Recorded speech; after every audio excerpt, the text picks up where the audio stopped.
Aku melihat menantu perempuanku membuang kotak kayu milik anakku ke dalam sumur dan apa yang kutemukan membuatku terkejut bukan kepalang. Aku mendekat dan mendengar suara samar dari dasar sumur. Aku berharap aku salah. Aku membisikkan doa. Aku menarik tali, membuka kotak itu, dan jantungku terasa berhenti berdetak. Apa yang kulihat di dalamnya membuatku gemetar. Aku senang kamu ada di sini. Jika kamu menonton video ini, silakan suka, berlangganan saluran ini, dan beritahu aku di kolom komentar dari mana kamu mendengarkan kisah pembalasanku ini. Aku ingin tahu sejauh mana kisah ini telah menyebar. Malam sudah larut, dan udara yang berat seolah menindih dada. Rumah kecilku sunyi senyap. Hanya terdengar detak konstan jam dinding. Tidur, bagiku, telah menjadi barang mewah. Sejak hari Daniel, anakku, dibawa pergi, aku tidak bisa memejamkan mata. Malam ini tidak berbeda. Aku berbaring, mata menatap langit-langit, pikiran berputar dengan pertanyaan-pertanyaan tanpa jawaban. Akhirnya, aku memutuskan untuk turun ke dapur, berharap segelas air dingin dapat sedikit menenangkanku. Aku berjalan perlahan. Sandal jepit lamaku bergesekan dengan lantai kayu. Dapur gelap, hanya sedikit cahaya redup dari lorong yang masuk. Aku membuka lemari untuk mengambil gelas. Ketika aku mendengar bunyi klik kecil di halaman belakang. Suara yang begitu samar, biasanya akan aku abaikan, tetapi kini membuatku berhenti. Aku menggenggam gelas erat-erat di tanganku. Setelah itu, aku mendengar gemeretak kerikil, seolah-olah ada seseorang yang berjalan di luar. Jantungku berdebar lebih cepat. Perasaan tidak enak mencengkeram dadaku. Aku mematikan lampu dapur. Tidak ingin ada yang menyadari keberadaanku.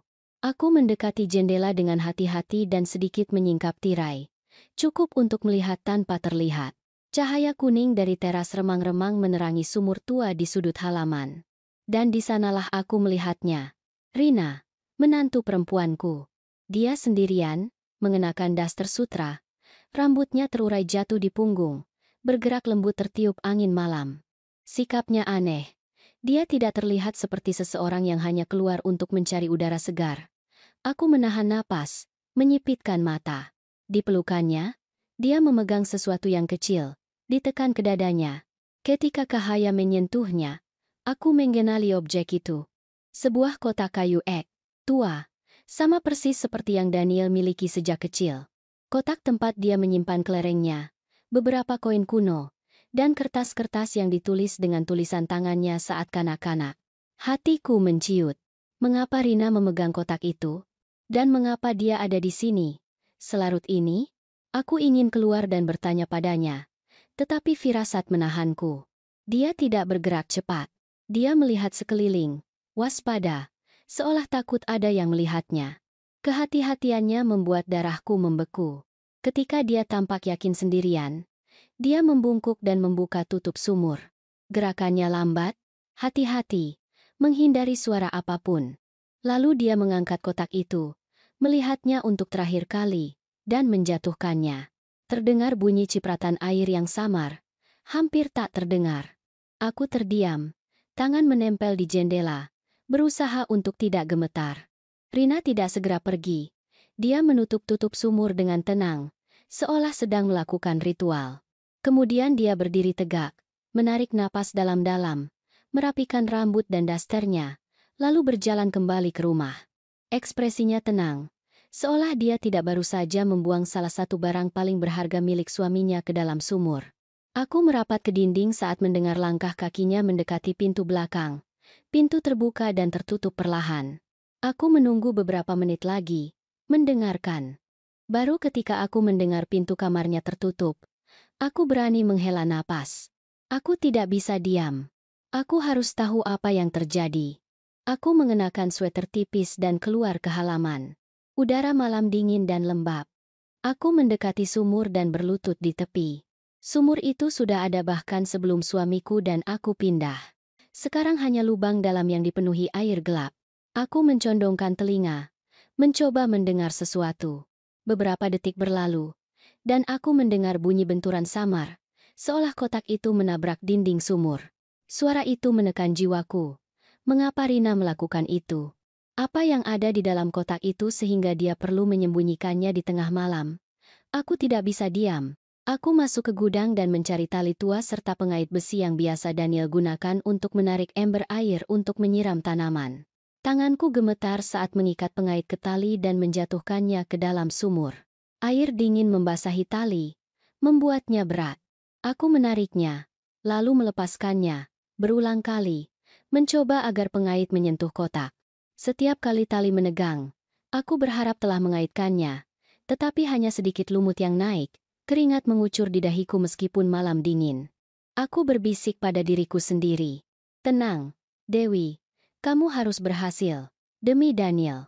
Akhirnya, setelah beberapa kali mencoba, pengait itu membentur sesuatu yang keras. Aku menggigit bibir dan menarik tali perlahan. Kotak kayu itu muncul dalam keadaan basah kuyup. Berat karena air. Aku meletakkannya di atas rumput, terengah-engah. Di bawah cahaya teras yang redup, aku melihat serat kayu yang kukenal. Kotak itu utuh, hanya dengan beberapa goresan baru. Aku mengambil batu di dekat situ dan memaksa tutupnya terbuka. Tanganku gemetar hebat. Hampir saja aku menjatuhkan batu. Ketika tutupnya terbuka, apa yang kulihat membuatku terkejut bukan kepalang. Itu bukan mainan lama Daniel. Bukan kelereng atau kertas-kertas kecil seperti yang pernah kulihat sebelumnya. Itu adalah hal lain, sesuatu yang membuat jantungku berhenti. 3 hari sebelumnya, ketika semuanya belum dimulai, aku mengira keluargaku hidup dalam damai. Matahari baru terbit, sinar pertamanya masuk melalui jendela dapur, mewarnai keemasan adonan roti yang sedang aku uleni untuk toko. Membuat roti bukan hanya pekerjaanku, tetapi juga kegembiraanku, caraku menyibukkan pikiran. Aroma tepung dan ragi memenuhi udara, membawa perasaan tenang yang akrab. Daniel sudah bangun pagi. Dia duduk di meja, dengan seragam biru gelapnya sebagai insinyur listrik, sepatu kerjanya diletakkan di samping kursi. Dia membalik-balik halaman koran, sesekali menyeruput kopi, dengan tatapan kosong. Aku melihatnya dan hatiku terasa hangat. Daniel selalu menjadi anak yang baik. Sejak kecil dia membantu dalam segala hal, mulai dari memperbaiki pipa tetangga hingga menyapu halaman setiap sore. Dia tidak pernah mengeluh, meskipun pekerjaannya sebagai insinyur tidak mudah. Melihatnya duduk di sana, aku berpikir bahwa aku adalah wanita yang beruntung memiliki putra seperti dia. Rina sedang menyiapkan sarapan dalam diam di sudut dapur. Dia mengiris beberapa potong tomat dengan gerakan lambat, tetapi aku melihat ada yang aneh dalam keheningannya. Setiap hari Rina biasanya berbicara tanpa henti tentang hal-hal pekerjaan atau menanyakan resep padaku. Tetapi pagi itu dia diam, dengan pandangan menunduk, seolah tenggelam dalam pikirannya. Aku pikir mungkin dia lelah atau khawatir tentang sesuatu, jadi aku tidak bertanya. Aku hanya meletakkan sepiring roti hangat di atas meja dan tersenyum. Ayo makan. Hari ini aku membuat roti dengan selai jeruk. Semoga kalian suka, kataku. Daniel mendongak dan tersenyum lembut. Terima kasih, Bu. Dengan aroma ini pasti enak sekali. Tetapi Rina hanya mengangguk, tanpa mengucapkan sepatah kata pun, dan tatapannya melintasiku sebentar, seperti bayangan. Aku merasa itu aneh, tetapi sebelum aku bisa berpikir lebih jauh, sebuah suara menginterupsi pikiranku. Ketukan di pintu, tegas dan formal, bergema dari pintu masuk, memecah ketenangan pagi. Kami bertiga terdiam, saling memandang. Siapa yang datang sepagi ini? Tidak ada seorang pun di lingkungan ini yang biasanya mengetuk pintu seperti itu.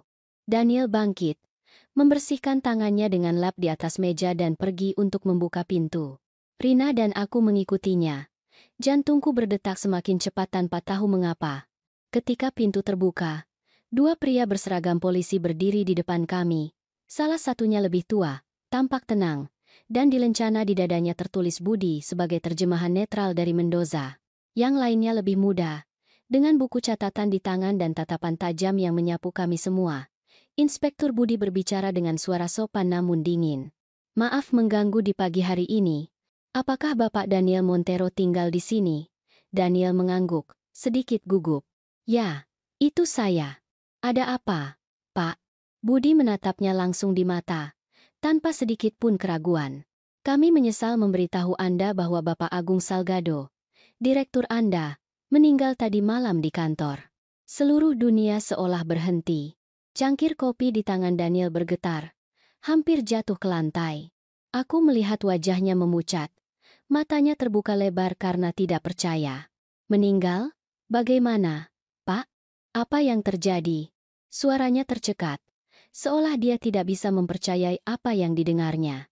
Aku mendekat, meletakkan tangan di bahunya, berusaha tetap tenang, meskipun di dalam aku merasa tertekan. Rina ada di belakang, diam, tidak mengucapkan sepatah kata pun. Inspektur Budi menarik napas dalam-dalam dan suaranya menjadi berat. Kami sedang menyelidiki kasus ini sebagai kemungkinan pembunuhan, dan kami membutuhkan kerjasama Anda. Kata pembunuhan terasa seperti tusukan langsung ke dada. Bagaimana mungkin? Bapak Salgado adalah atasan Daniel, pria yang keras tetapi adil, menurut apa yang selalu diceritakan anakku.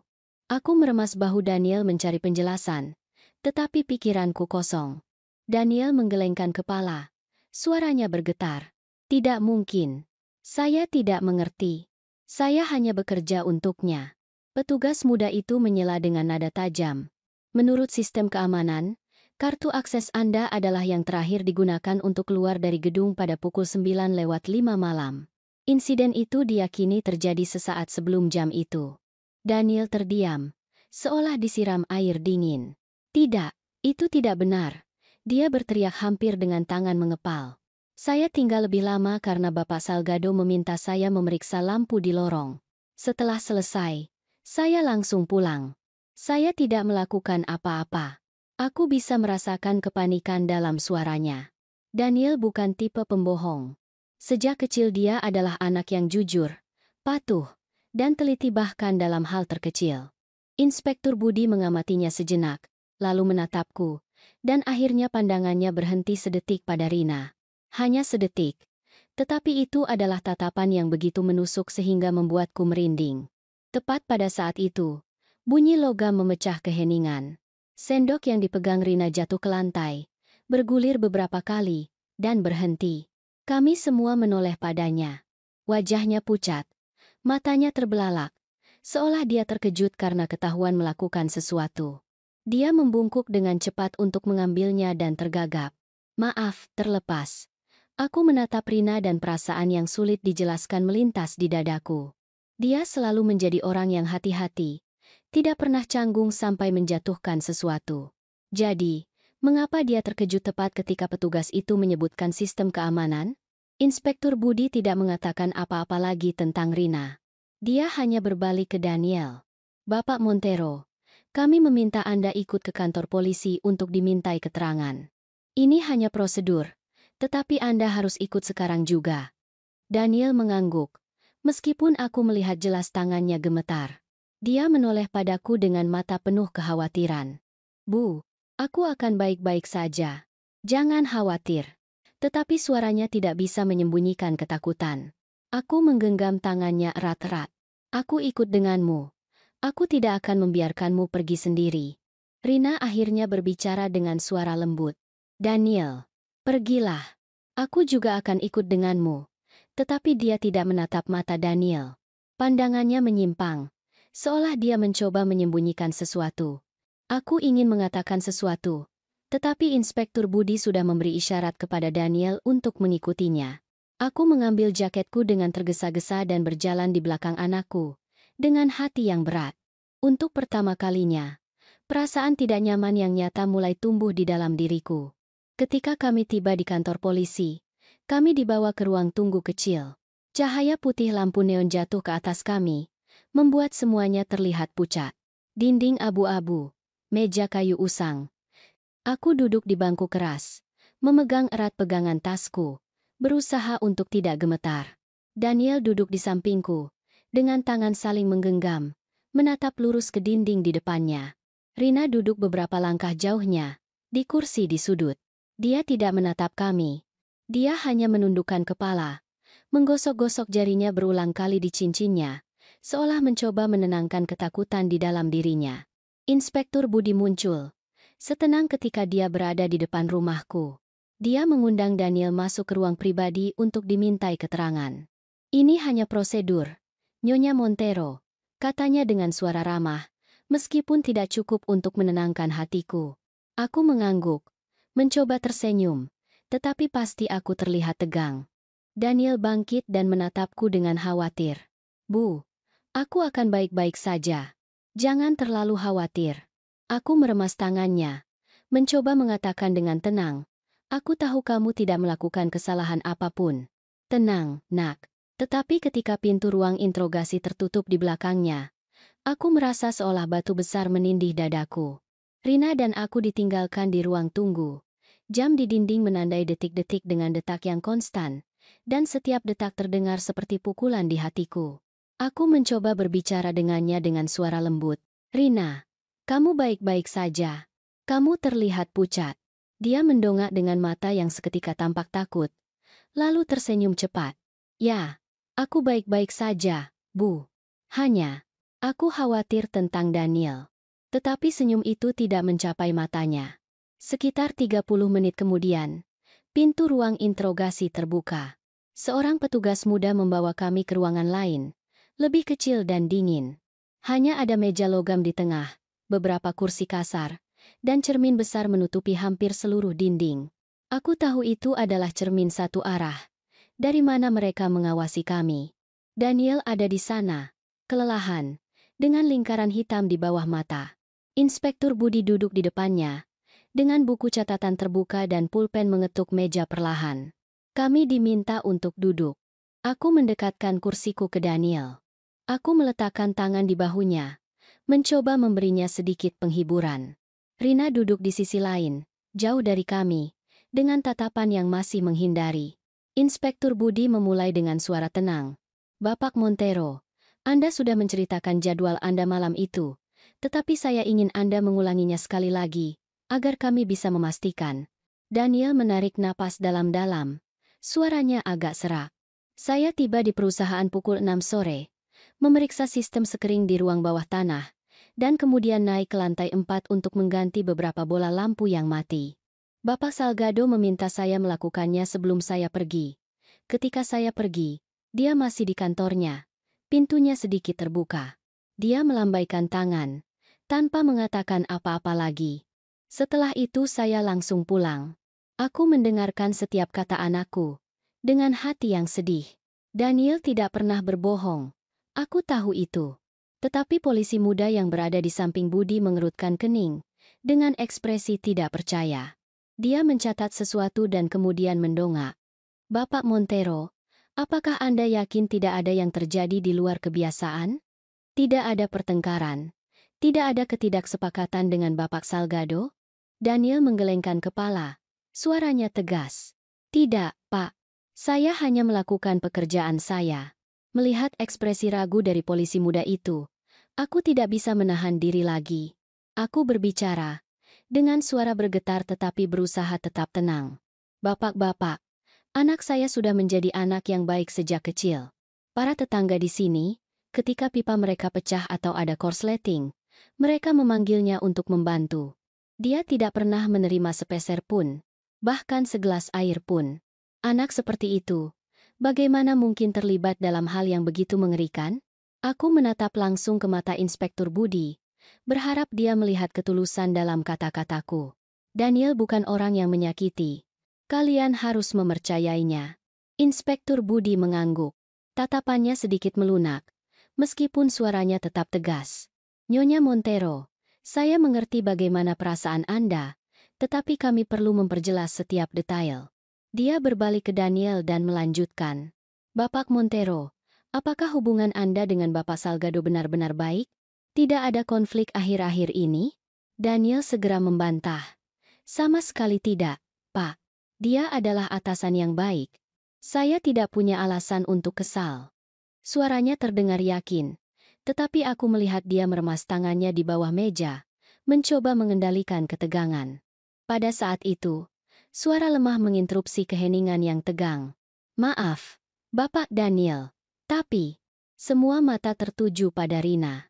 Dia duduk, bahunya sedikit bergetar, kepala menunduk, suaranya tercekat seolah dia akan menangis. Jantungku terasa berhenti berdetak. Apa yang akan dia katakan? Mengapa dia meminta maaf? Rina menarik napas dalam-dalam dan mendongak ke Inspektur Budi. Matanya berkaca-kaca. Bapak-bapak, saya ingat beberapa hari yang lalu. Bapak Daniel pulang ke rumah dalam keadaan sangat kesal. Dia bilang Bapak Salgado hampir 2 bulan tidak membayar bonus proyeknya. Dia sangat marah. Suaranya meredup, seolah setiap kata membutuhkan usaha. Suasana di ruangan itu membeku. Polisi muda itu menundukkan kepala dan mulai menulis tanpa henti. Pulpennya bergerak cepat di atas kertas. Inspektur Budi menatap Daniel. Tatapannya menjadi lebih tajam, seolah baru saja menemukan bagian penting. Aku berbalik ke anakku. Aku melihatnya terdiam, dengan mulut sedikit terbuka tanpa bisa berbicara. Kemudian dia berbalik ke Rina, dengan suara terputus-putus. Rina, apa yang kamu katakan? Itu hanya salah paham. Keesokan paginya dia menjelaskan semuanya padaku dan meminta maaf. Kamu tahu itu dengan baik. Tetapi penjelasan Daniel terdengar lemah saat itu. Fakta bahwa dia tidak menyebutkannya sebelumnya membuat kata-katanya terdengar seperti alasan. Inspektur Budi mengangguk, mencatat sesuatu di buku catatannya, lalu menatap Rina. Nyonya Montero, apakah Anda yakin dengan apa yang baru saja Anda katakan? Itu adalah detail penting. Rina mengangguk, dengan tangan saling menggenggam di bawah meja. Suaranya bergetar seperti bisikan. Ya, saya yakin. Saya hanya ingin mengatakan yang sebenarnya. Tetapi saat dia berbicara, dia menundukkan kepala, bahunya gemetar. Dia tampak seperti seorang istri yang tertekan yang terpaksa mengungkapkan rahasia suaminya. Aku menatapnya dan untuk pertama kalinya ada sesuatu yang tidak pas. Di bawah meja, tangannya begitu tegang sehingga memutih. Kukunya menusuk telapak tangan. Itu bukan gerakan seseorang yang hanya gugup. Itu adalah gerakan seseorang yang ketakutan, atau yang menyembunyikan sesuatu. Interogasi berakhir. Inspektur Budi membiarkan kami pergi, tetapi aku tahu segalanya telah berubah. Seminggu setelah interogasi di kantor polisi, rumahku tenggelam dalam keheningan yang tak tertahankan. Tawa, percakapan, suara piring saat makan bersama kini hanya tinggal kenangan. Daniel terlihat jelas lebih kurus. Dia memiliki lingkaran hitam yang dalam dan matanya telah kehilangan semua cahayanya. Dia sedikit berbicara. Dia duduk di sudut dengan secangkir kopi dingin di tangannya, menatap halaman kosong. Rina terus bersikap seperti istri yang berbakti. Dia bangun pagi, menyiapkan kaldu dan sup bergizi untuk Daniel. Sup ayam dengan rempah-rempah, bubur kacang merah. Dia berbicara padanya dengan lembut, memintanya untuk istirahat, untuk makan dengan baik, tetapi aku merasakan dinding tak terlihat di antara mereka. Daniel hanya mengangguk. Dia makan beberapa sendok dan kembali ke keheningan. Rina mempertahankan senyum yang dipaksakan, menghindari tatapanku setiap kali aku memperhatikannya.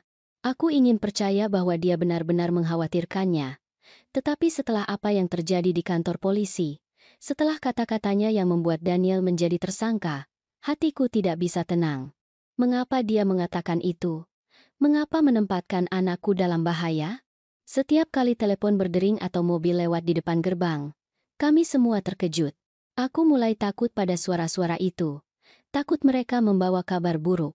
Dan kemudian, pada suatu sore hujan, apa yang paling aku takutkan terjadi? Hujan turun deras, menghantam genteng, meredam suara lain. Aku berada di dapur, menguleni roti tanpa konsentrasi. Ketika pintu berbunyi, dengan ketukan kering dan tegas, aku merasakan kekosongan di dada. Aku membersihkan tangan di celemek dan pergi untuk membuka. Jantungku berdebar kencang. Inspektur Budi dan seorang polisi muda ada di sana, di bawah payung hitam yang basah kuyup. Wajah Budi serius, tanpa nada ramah seperti sebelumnya. Dia menunjukkan padaku selembar kertas dengan stempel merah dan berkata dengan suara formal. Nyonya Montero, berdasarkan bukti dan kesaksian yang dikumpulkan, kami memiliki surat perintah penangkapan untuk Bapak Daniel Montero untuk melanjutkan penyelidikan kasus Bapak Salgado. Aku merasa telingaku berdenging, seolah dunia runtuh. Tidak, aku berteriak, memegang erat lengan Daniel, yang terdiam di sampingku. Kalian salah. Anakku tidak bersalah. Dia tidak melakukan apa-apa. Suaraku tercekat. Air mata memburamkan pandanganku. Daniel tidak melawan. Dia hanya menatapku. Matanya penuh kesedihan. Bu, aku tidak melakukan apa-apa. Tolong, percayalah padaku. Kata-katanya menghancurkan jiwaku. Rina ada di sudut ruangan, bersandar di dinding, menangis dalam diam. Dia menutup mulutnya dengan tangan. Bahunya bergetar. Dia tampak seperti seorang istri yang hancur. Tetapi matanya, ya Tuhan, matanya kosong, tanpa kehidupan. Dia tidak berlari ke Daniel. Dia tidak berteriak. Dia tidak mencoba menghentikan polisi seperti yang aku lakukan. Dia hanya berdiri di sana, mengamati, seolah dia adalah penonton dari sebuah drama sedih. Ketika petugas memasang borgol di tangan Daniel dan membawanya ke mobil, aku jatuh berlutut di lantai, menutupi wajahku dengan tangan, sementara air mata membasahi lengan bajuku. Saat itulah Rina mendekat. Dia membangunkanku dari lantai dan bergumam, "Bu, tolong tenang. Kita akan mencari pengacara terbaik untuknya." Tetapi suaranya dingin, tanpa sedikit pun kehangatan. Aku menatap matanya dan, untuk pertama kalinya, aku merasakan ketakutan yang nyata. Bukan takut pada polisi atau pada apa yang terjadi, tetapi takut pada menantuku sendiri. Sejak hari itu, aku memutuskan untuk mengamati Rina lebih cermat. Aku tidak lagi melihatnya sebagai seorang menantu, melainkan sebagai orang asing yang tinggal di rumahku. Keheningan yang berkuasa di rumah menjadi semakin mencekik. Setiap malam, ketika aku berbaring, aku mendengar langkah kakinya mondar-mandir di kamarnya. Suatu kali aku tidak bisa menahan diri dan sedikit membuka pintu. Dia berada di depan laptop. Cahaya biru menerangi wajahnya yang tegang. Dia mengetik dengan cepat, berhenti dan melihat ke pintu, seolah takut ketahuan. Aku menutup pintu dengan jantung berdebar kencang. Apa yang dia lakukan? Mengapa dia bertindak begitu rahasia? Rina mulai menerima panggilan aneh. Dia sering keluar ke balkon atau mengunci diri di kamar mandi untuk berbicara. Setiap kali dia melihatku, dia terkejut, segera menutup telepon dan tersenyum canggung. Hanya rekan kerja bertanya sesuatu, "Bu." Tetapi aku tidak mempercayainya. Suatu malam, ketika aku turun ke dapur untuk mengambil air, aku mendengar suaranya yang tergesa-gesa di balik pintu kamarnya yang sedikit terbuka. Aku sudah melakukan bagianku. Kapan sisa uangnya akan ada? Jangan telepon aku lagi. Ini sangat berbahaya. Gelas hampir jatuh dari tanganku. Aku terdiam, menahan napas. Uang? Bahaya? Apa yang dia bicarakan? Apakah panggilan itu ada hubungannya dengan Bapak Salgado? Aku tidak punya jawaban, tetapi aku yakin satu hal. Menantuku menyembunyikan rahasia yang mengerikan. Dalam hari-hari setelah penangkapan Daniel, Rina berubah total. Dia bangun sebelum fajar dan tidak kembali sampai larut malam. Dia selalu punya alasan yang siap. Aku bekerja di restoran mewah, Bu, untuk membayar pengacara terbaik Daniel. Dia bahkan menunjukkan padaku kartu nama berkilauan dari kantor pengacara terkenal, seolah ingin menunjukkan dedikasinya. Aku mengangguk dan tersenyum, tetapi ketidakpercayaan tidak hilang. Kata-katanya terdengar meyakinkan, tetapi tatapan menghindar dan senyumnya yang dipaksakan mencegahku untuk mempercayainya sepenuhnya. Suatu sore, ketika aku membersihkan kamarnya, aku menemukan faktur kusut di tempat sampah. Itu dari bar mahal di pusat kota, dengan jam yang persis sama dengan waktu Rina mengatakan sedang bekerja di restoran. Jumlahnya tinggi, cukup untuk membuatku gemetar. Bagaimana seseorang yang mengaku hanya pelayan bisa menghabiskan begitu banyak? Aku memegang faktur itu dengan tangan gemetar, mencari penjelasan yang logis. Tetapi semakin aku berpikir, semakin dadaku sesak.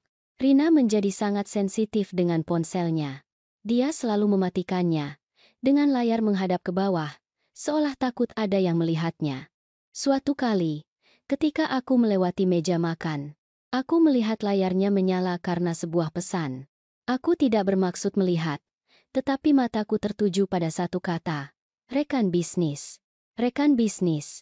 Rina tidak pernah menyebutkan bisnis apapun, apalagi rekan bisnis. Dia bekerja di departemen administrasi di perusahaan Daniel, pekerjaan kantor biasa. Jadi, siapa rekan bisnis itu? Aku ingin bertanya, tetapi setiap kali aku mencoba, tatapannya yang tidak percaya membuatku menyerah. Dia juga terkejut karena hal-hal sepele. Suatu kali, ketika aku memotong sayuran di dapur, pisau terlepas dari tanganku dan jatuh ke lantai dengan bunyi klang keras. Rina, yang berada di ruang tamu, berteriak seolah-olah seseorang menyerangnya. Aku berlari ke arahnya dan bertanya dengan khawatir. "Kamu baik-baik saja? Ada apa?" Dia memegang dadanya, pucat pasi, dan menggelengkan kepala. "Tidak, Bu. Aku baik-baik saja, hanya terkejut." Tetapi tatapannya yang ketakutan mengungkapkannya. Aku berdiri di sana, menatapnya, dengan perasaan berada di depan orang asing yang sama sekali tidak kukenal. Sekitar 2 minggu setelah Daniel ditangkap, pada malam hujan dan angin, aku tidak bisa tidur. Deru tetesan air di atap terdengar seperti memukul pikiranku, membuatku semakin memikirkan anakku. Aku membayangkannya di penjara, sendirian, menghadapi tuduhan yang tidak pantas dia terima. Kemudian, di antara suara hujan, aku mendengar suara lain. Isakan tertahan yang datang dari kamar Rina. Hatiku melunak. Mungkin dia juga menderita. Dia juga merindukan Daniel. Meskipun aku meragukannya, aku tidak bisa lupa bahwa dia adalah istri anakku. Dan mungkin, jauh di lubuk hatinya, dia juga tersiksa. Aku mengenakan sweter dan keluar dari kamar, berniat mengetuk pintunya dan menghiburnya. Tetapi saat aku mendekat, tangisan itu berhenti. Sebagai gantinya, aku mendengar suaranya, terputus-putus dan bergetar. Aku tidak bermaksud melakukannya. Jangan paksa aku. Aku menahan napas. Aku menempelkan telingaku ke pintu. Jantungku berdebar kencang. Dia terus berbicara. Suara itu penuh ketakutan. Aku hanya mendorongnya sedikit. Itu dia. Aku merasakan hawa dingin menjalari seluruh tubuhku. Setiap kata seperti jarum yang menusuk dadaku. Siapa yang dia bicarakan? Bapak Salgado. Kebenaran yang mengerikan mulai terbentuk dalam pikiranku, meskipun aku tidak ingin mempercayainya. Aku mundur, bersandar di dinding agar tidak jatuh. Napasku menjadi berat. Udara di rumah seolah menjadi padat. Aku kembali ke kamarku. Aku menutup pintu. Tetapi aku tidak bisa memejamkan mata sepanjang malam. Kata-kata Rina terus terulang di kepalaku, seperti peringatan. Aku tinggal di bawah atap yang sama dengan seseorang yang menyembunyikan rahasia mengerikan. Keesokan paginya, aku mencoba bersikap normal. Aku turun ke dapur untuk menyiapkan sarapan, tetapi tanganku begitu gemetar sehingga aku menumpahkan tepung di seluruh lantai. Rina juga turun, dengan mata bengkak, tetapi memaksakan senyum. "Bangun pagi, Bu? Mau saya buatkan kopi?" Suaranya lembut, tetapi aku bisa merasakan ketegangan di balik kata-kata itu. Aku mengangguk, mencoba mempertahankan nada tenang. "Aku tidak bisa tidur, Rina. Aku khawatir tentang Daniel. Dan kamu?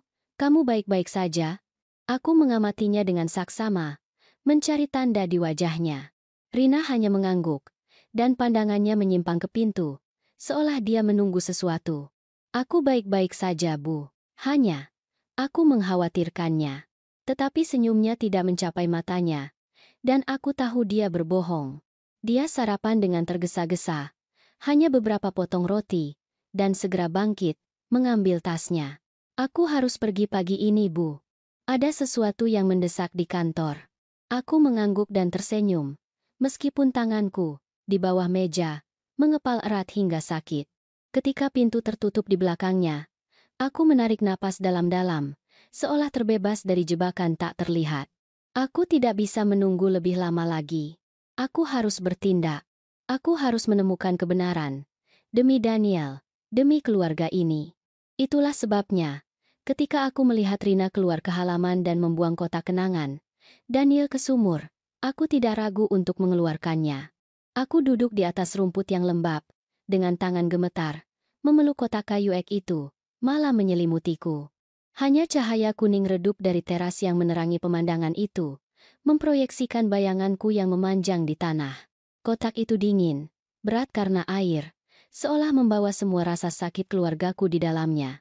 Aku menarik napas dalam-dalam, mencoba menenangkan debaran di hatiku. Aku membuka tutup kotak dengan hati-hati.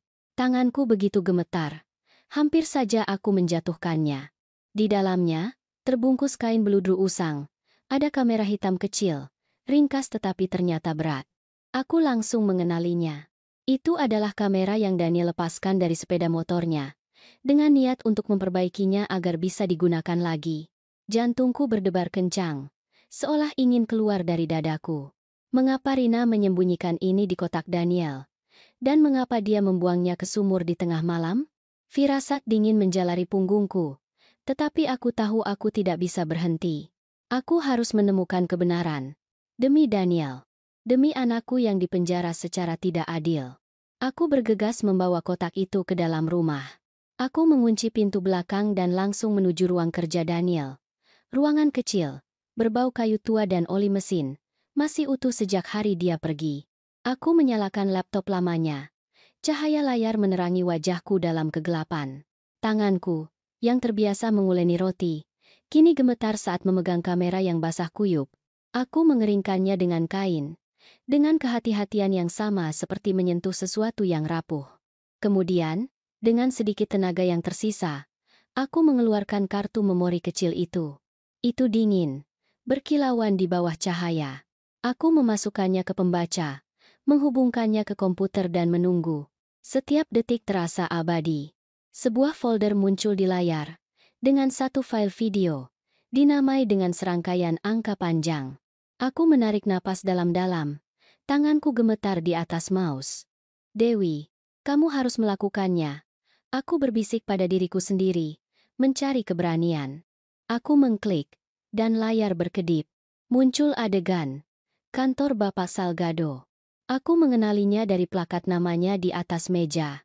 Sudutnya tinggi dan diagonal. Mungkin dari kamera keamanan di langit-langit.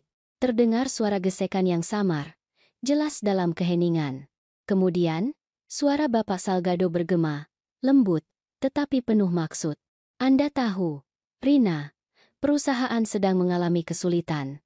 Sudah waktunya Anda membayar saya. Tidakkah Anda ingat? Atau Anda lebih suka kebenarannya diketahui? Nada bicaranya membuat darahku dingin, seolah menyembunyikan sesuatu yang menjijikkan. Aku mendengar Rina menjawab dengan gemetar, hampir memohon. Bapak Direktur, saya hanya meminta sedikit waktu lagi. Akhir-akhir ini keadaan saya buruk. Suara Salgado menjadi kurang ajar. Jika Anda tidak punya uang, bayar saya dengan tubuh Anda, Rina. Itu adalah pertukaran yang adil.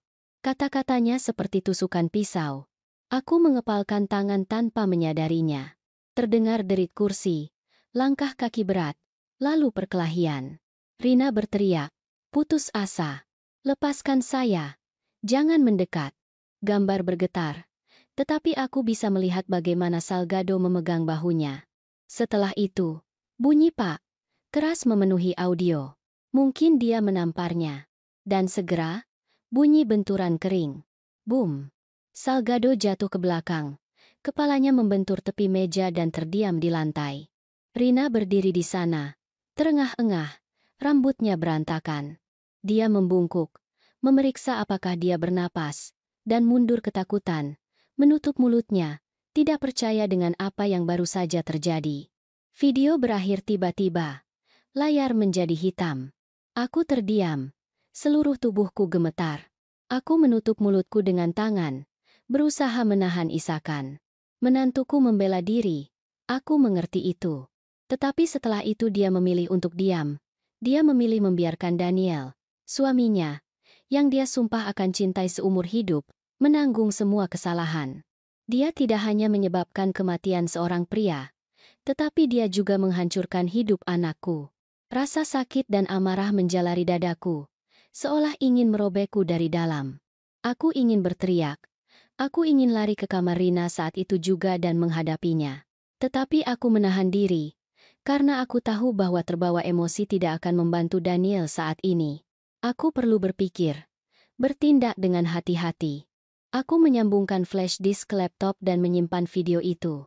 Setiap gerakan lambat, takut bahwa satu kesalahan bisa membuat semuanya hilang. Kemudian aku menghapus semua jejak di komputer, memastikan tidak ada yang tahu apa yang telah aku lihat. Bukti itu, aku tahu, adalah kunci untuk menyelamatkan Daniel, untuk membawa anakku kembali.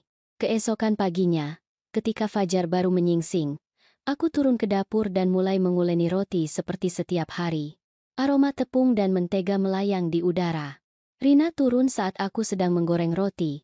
Matanya sedikit bengkak, seolah dia tidak tidur. Dia menatapku dan memaksakan senyum. Tidur nyenyak, Bu? Ibu terlihat lelah. Suaranya lembut, tetapi aku bisa merasakan ketegangan di balik kata-kata itu. Aku mengangguk, mencoba mempertahankan nada tenang. Aku tidak bisa tidur, Rina. Aku khawatir tentang Daniel. Dan kamu baik-baik saja. Aku mengamatinya dengan saksama, mencari tanda di wajahnya. Rina hanya mengangguk, dan pandangannya menyimpang ke pintu, seolah dia menunggu sesuatu. Aku baik-baik saja, Bu. Hanya, aku mengkhawatirkannya. Tetapi senyumnya tidak mencapai matanya, dan aku tahu dia berbohong.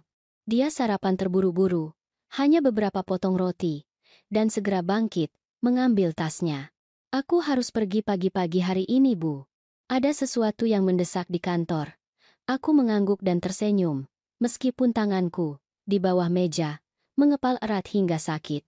Ketika pintu tertutup di belakangnya, aku menarik napas dalam-dalam, seolah terbebas dari jebakan tak terlihat. Aku tidak bisa menunggu lebih lama lagi. Aku mengenakan jaket sederhana dan menyimpan flash disk di saku dalam, tepat di atas dada, sebagai pengingat akan tugas yang aku miliki.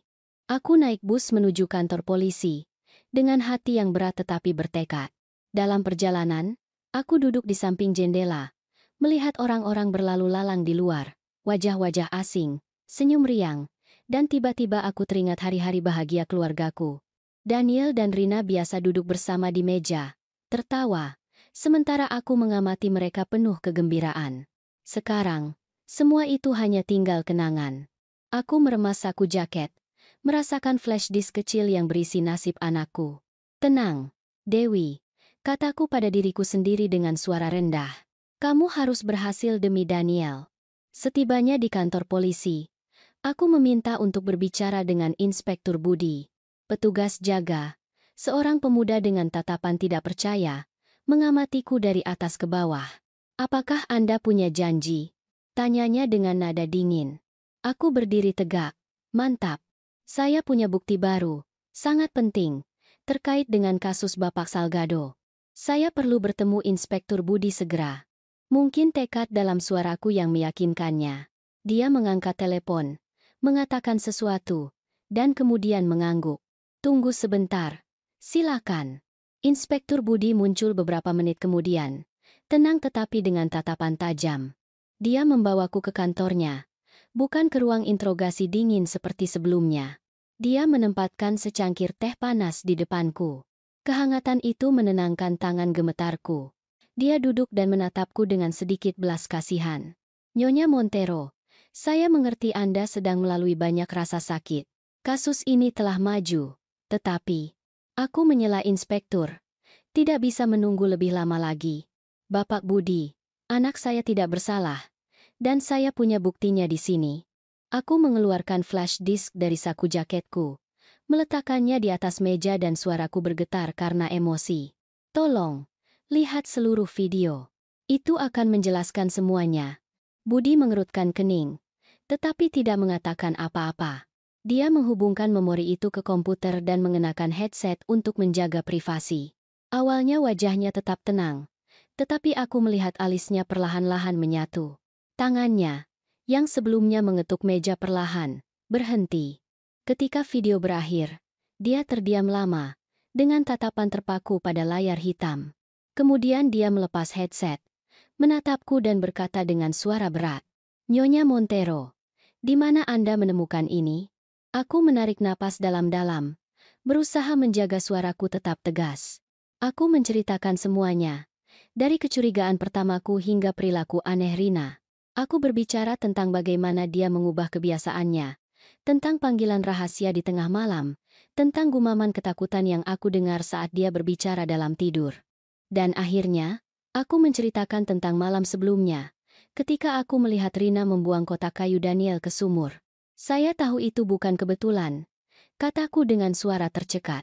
Aku harus mengeluarkan kotak itu, dan di dalamnya aku menemukan ini. Saya hanya ingin menyelamatkan anak saya. Inspektur Budi mendengarkan dengan penuh perhatian. Tanpa kehilangan satu kata pun. Jari-jarinya mengetuk meja perlahan, seolah mencoba menyusun potongan-potongan puzzle di pikirannya. Ketika aku selesai, dia menatapku dengan serius, tetapi tanpa jejak keraguan. Nyonya Montero, bukti ini benar-benar mengubah arah kasus. Tetapi kita harus bertindak hati-hati.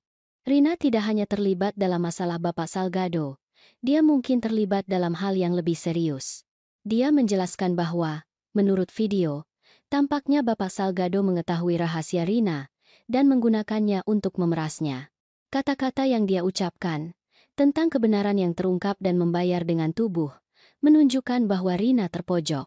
Panggilan rahasia, kepergian malamnya, semuanya menunjuk pada fakta bahwa dia menyembunyikan sesuatu yang lebih besar.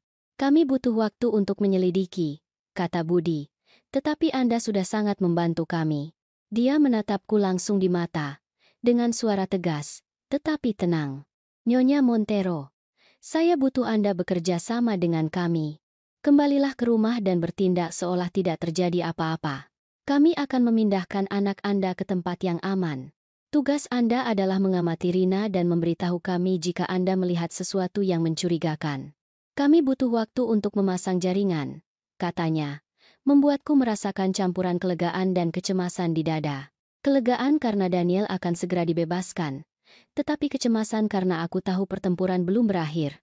Saya akan melakukannya, Inspektur, jawabku dengan suara serak. Saya akan melakukan apapun yang diperlukan untuk menyelamatkan anak saya. Ketika aku kembali ke rumah setelah pertemuan dengan Inspektur Budi, cahaya senja menyaring melalui jendela, mewarnai keemasan ruang tamu yang biasanya terasa dingin. Aku mulai merapikan rumah, membersihkan meja dapur, menata piring di lemari. Semuanya harus terlihat normal, seolah aku masih menjadi ibu yang khawatir tentang seorang putra yang dituduh secara tidak adil. Aku menyiapkan makan malam, sup ayam sederhana, dan aroma yang akrab memenuhi rumah. Aku melihat jam. Hampir waktunya Rina kembali. Aku berkata pada diriku sendiri, Dewi, kamu harus tetap tenang. Seperti yang kubayangkan, Rina tiba di rumah tepat ketika mulai gelap. Dia membawa sekotak kue. Dia meletakkannya di atas meja dengan senyum berseri-seri. Saya membelikannya untuk ibu. Bu, makanlah agar ibu pulih. Suaranya terdengar lembut, tetapi aku merasakan hawa dingin menjalari punggungku. Senyum itu, yang sebelumnya membuatku percaya dia adalah menantu yang perhatian, sekarang tampak seperti topeng. Aku mengambil kotak itu dan menjawab dengan senyum. Terima kasih, Rina. Kamu sangat perhatian. Tetapi di dalam aku hanya ingin berteriak, menanyakan mengapa dia mengkhianati Daniel, mengapa dia mendorong keluarga kami ke dalam tragedi ini. Saat makan malam, Rina terus memainkan peran sebagai istri teladan. Dia menyajikan sepotong ayam untukku dan bertanya, ada kabar baru dari Daniel, Bu? Pengacara mengatakan sesuatu yang menggembirakan. Suaranya manis, tetapi matanya menghindari mataku, seolah takut aku akan menemukan sesuatu. Aku menggelengkan kepala dan menghela napas palsu. Tidak ada yang baru. Nak, polisi masih menyelidiki. Aku sangat khawatir. Aku hanya ingin Daniel segera kembali. Di bawah meja, aku meremas ponsel dengan kuat hingga sakit dan mengirim pesan ke Inspektur Budi. Dia ada di rumah. Tidak menunjukkan hal yang mencurigakan. Aku harus menjaga suaraku tetap tegas, tanpa membiarkan sedikit pun keraguan lolos. Sekitar pukul 8, ponsel Rina bergetar. Dia melihat sekilas layar dan segera bangkit untuk keluar ke balkon.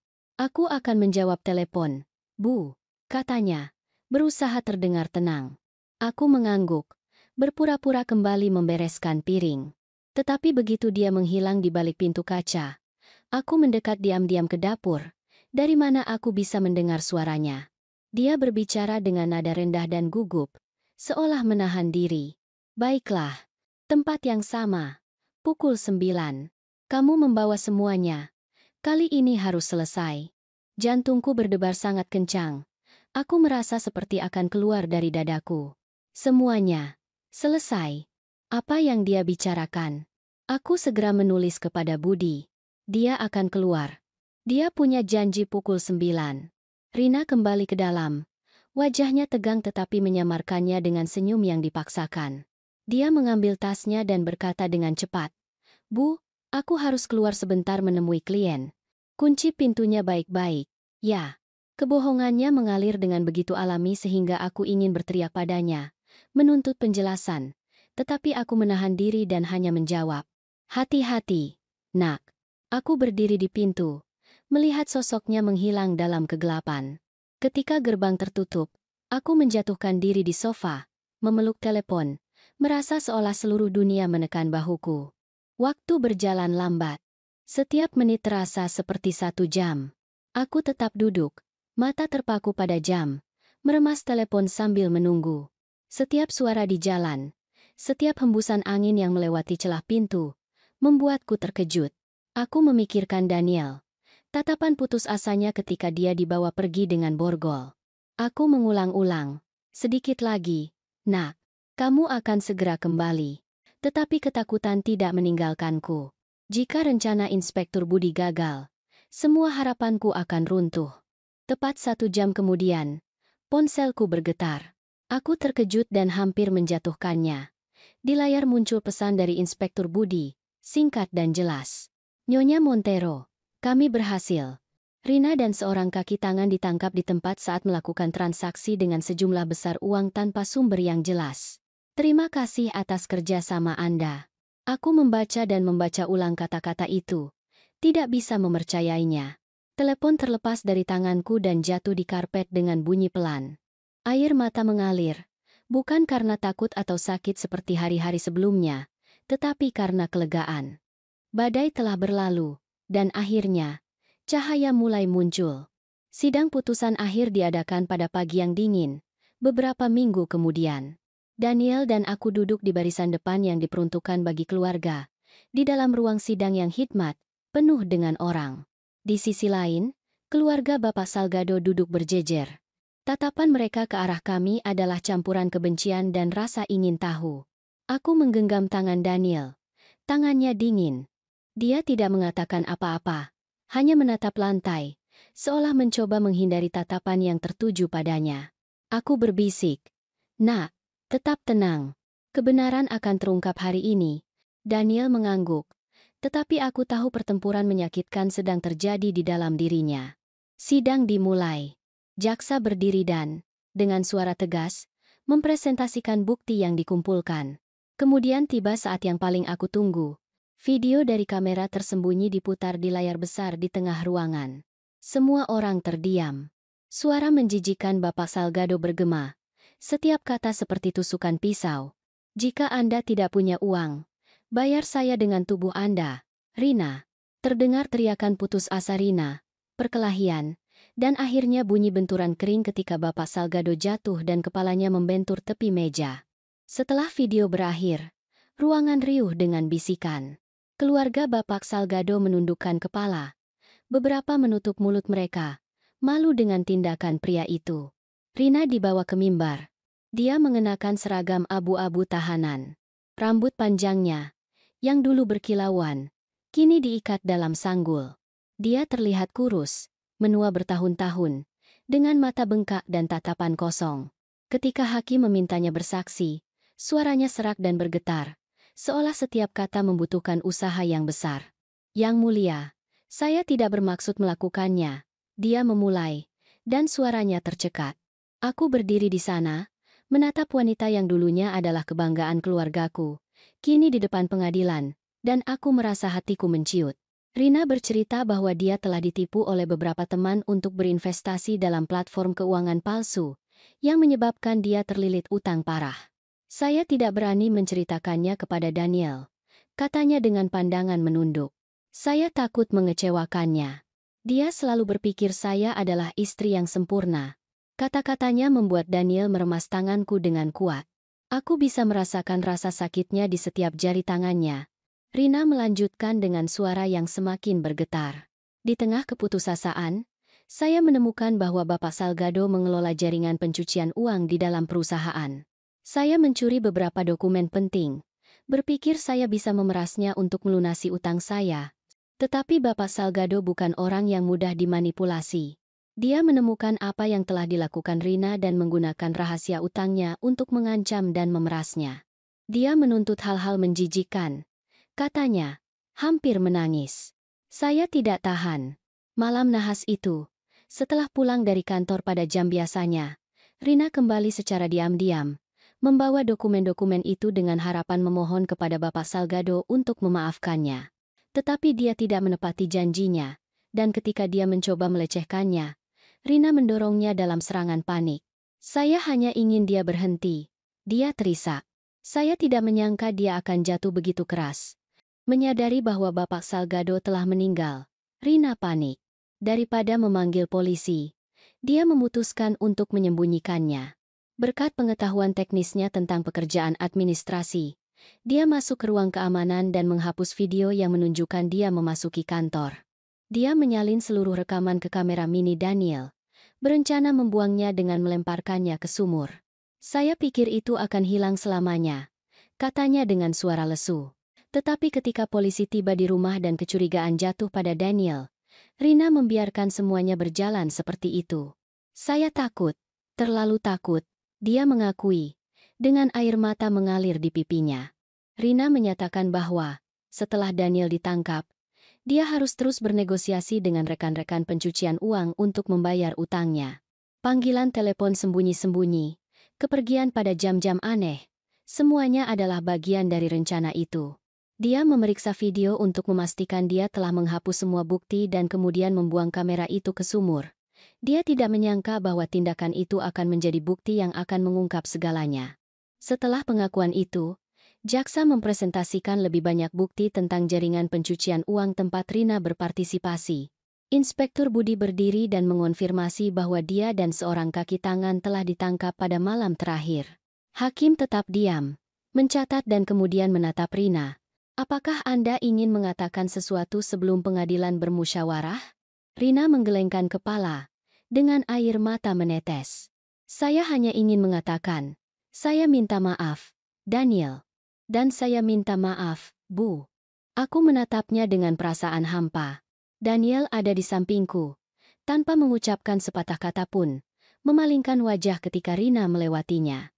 Tatapannya, penuh penyesalan dan keputusasaan, berpapasan dengan tatapan kami, tetapi Daniel tidak merespons.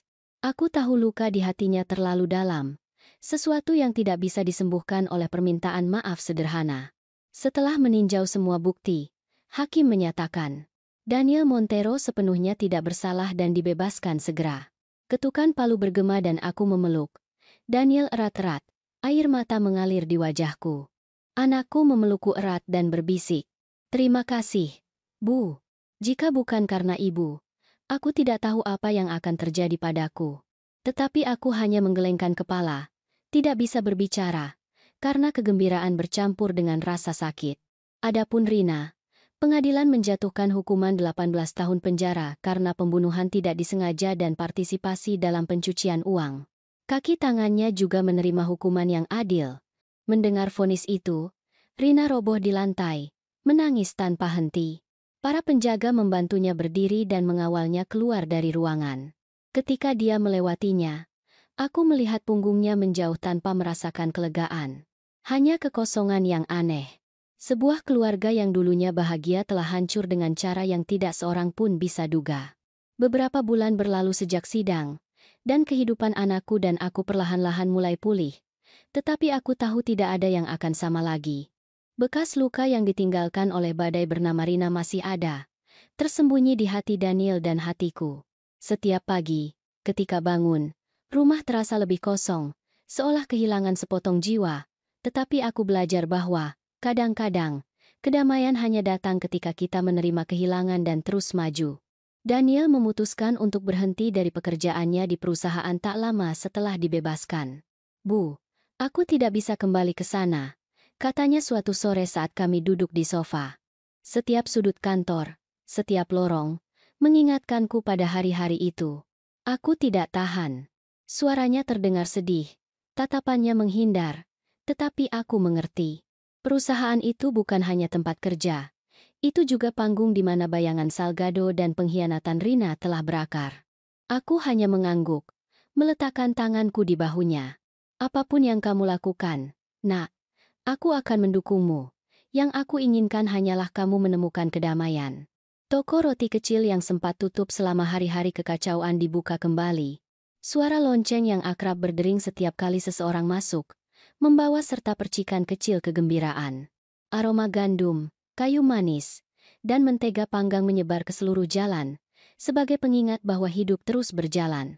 Di belakang konter, aku menguleni, meratakan, dan memanggang roti emas, seperti yang telah aku lakukan selama beberapa dekade.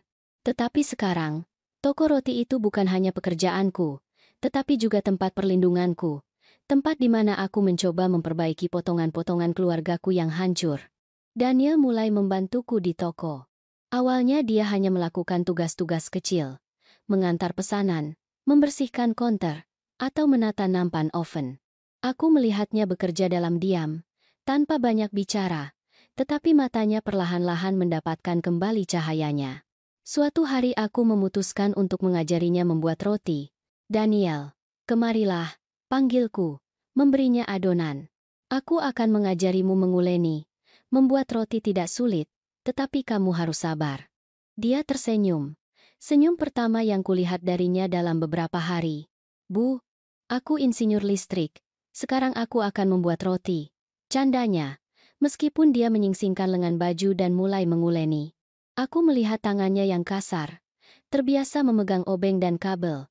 Kini canggung saat meratakan adonan, dan aku tidak bisa menahan tawa. Suatu kali dia menjatuhkan semua tepung ke lantai dan tersipu. Bu, aku tidak berguna, gumamnya, tetapi aku menggelengkan kepala. Tidak, nak, kamu hanya sedang belajar. Aku juga pernah menumpahkan tepung di lantai ketika aku mulai. Perlahan-lahan, Daniel mulai menikmatinya.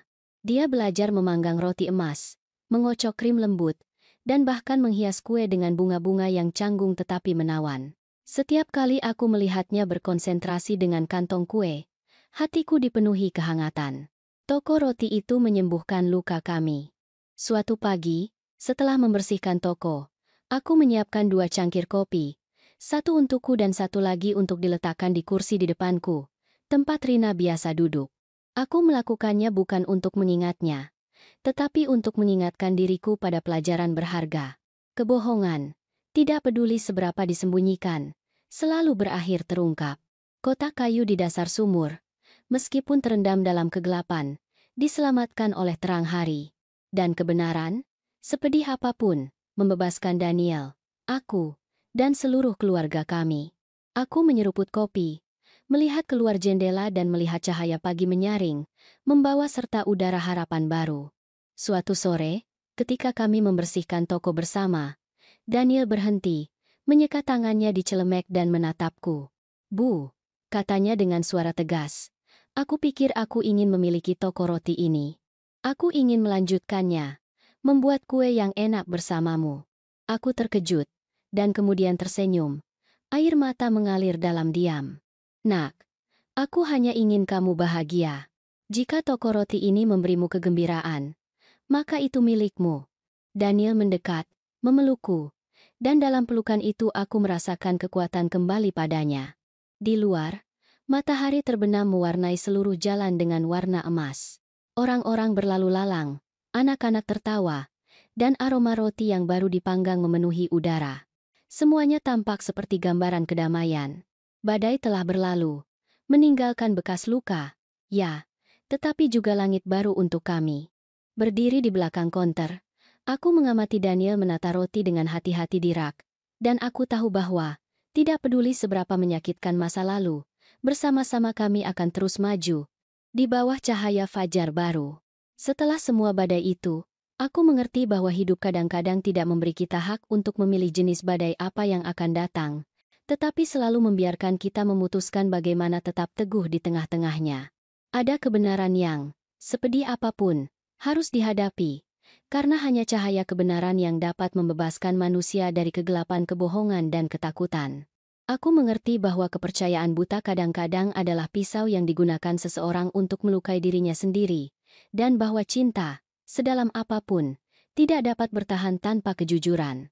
Tetapi di atas segalanya, Aku mengerti bahwa kasih sayang seorang ibu, cinta tanpa syarat dan perhitungan itu, adalah satu-satunya hal yang cukup kuat untuk membimbing kita melalui setiap kehilangan dan setiap penderitaan.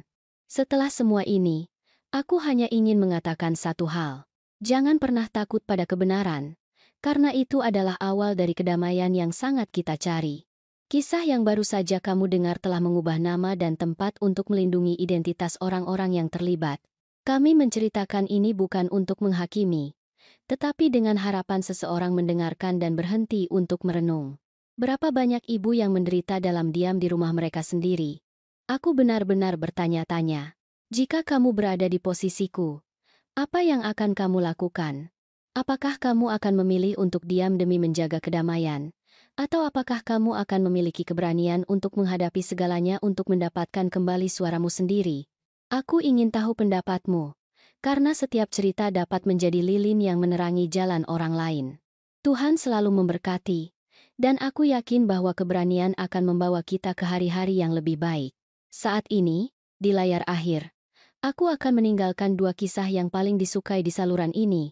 Aku yakin itu akan mengejutkanmu. Terima kasih telah tinggal bersamaku sampai saat ini. Jangan pernah remehkan kekuatan kebenaran, karena kebohongan sekecil apapun pasti akan terungkap. Seperti barang yang terbuang ke dalam sumur, suatu saat akan ditemukan. Pengkhianatan terhadap pasangan, apalagi darah daging sendiri, hanya akan membawa penyesalan dan balasan yang setimpal karma. Namun, yang lebih penting adalah pelajaran tentang kasih sayang ibu. Cinta seorang ibu adalah tiang yang takkan pernah roboh, satu-satunya kekuatan yang mampu mengangkat seorang anak dari jurang penderitaan. Di tengah kekacauan, bersyukurlah atas keluarga yang jujur dan pegang teguh nilai-nilai kebaikan, kesabaran, dan keberanian.